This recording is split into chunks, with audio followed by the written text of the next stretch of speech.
Self-mastery. Diogenes believed that the truest level of freedom was to develop perfect mastery over oneself.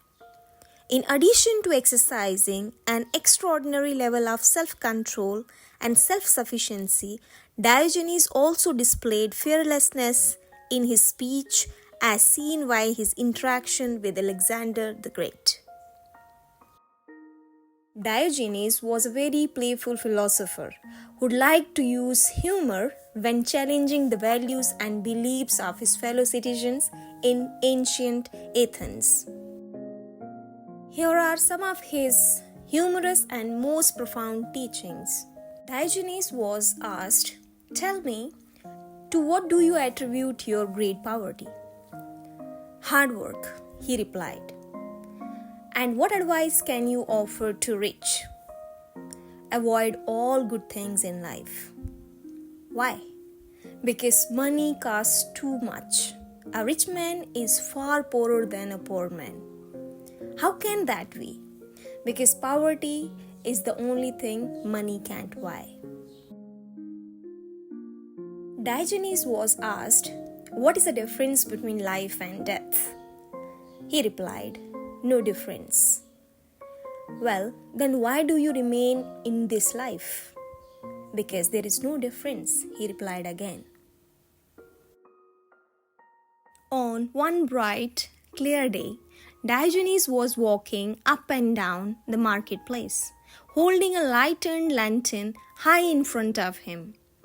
When people asked him what he was doing, he replied, "I am looking for an honest man."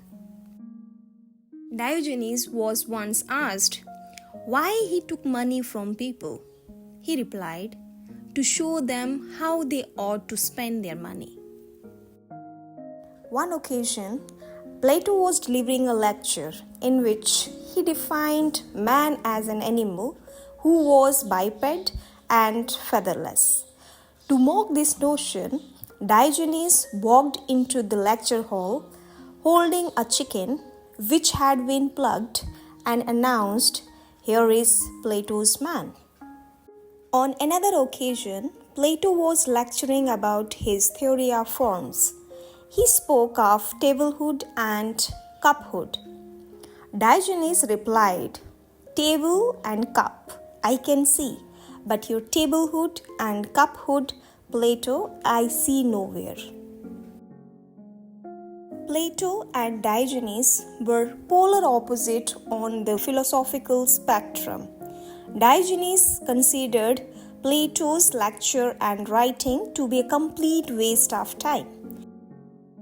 Diogenes' teachings go beyond philosophical discussions and eccentric behavior. They touch on the very essence of what it means to live a meaningful life. His strange actions and eccentric behavior were not the result of madness, but a deliberate choice to challenge societal norms and live a life aligned with his principles.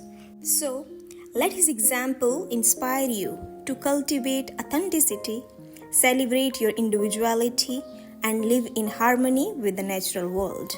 Remember his words, "The greatest wealth is to live content with little."